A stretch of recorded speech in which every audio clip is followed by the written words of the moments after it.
In today's video, I'm going to teach you how to set up WooCommerce taxes. We'll be working inside your WordPress admin area, and by the end, you'll have the tax settings enabled and ready to configure for your store.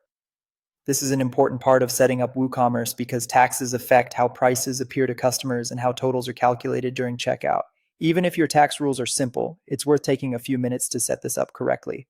To get started, go to your WordPress dashboard. This is the main admin area where you manage your website and your store settings. Once you're there, look at the left-hand menu and open WooCommerce, then click Settings.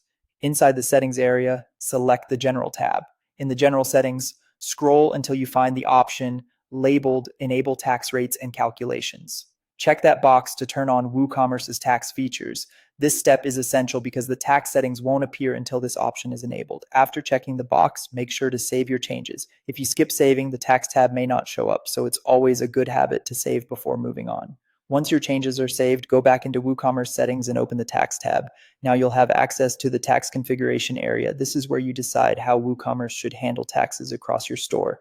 Next, configure your tax options. Take your time here because these settings control how tax is calculated and displayed. Depending on your business setup, you may need to choose whether prices are entered with tax included or excluded, how tax should be calculated based on customer location, and whether tax totals should appear as a single amount or itemized during checkout.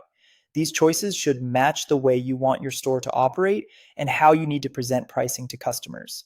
After that, add your tax rates. In the tax section, you'll see areas where you can create the actual rates WooCommerce will use. This is where you define the percentages that apply to different regions or situations. Be careful when entering tax rates and double check that the locations and percentages are correct.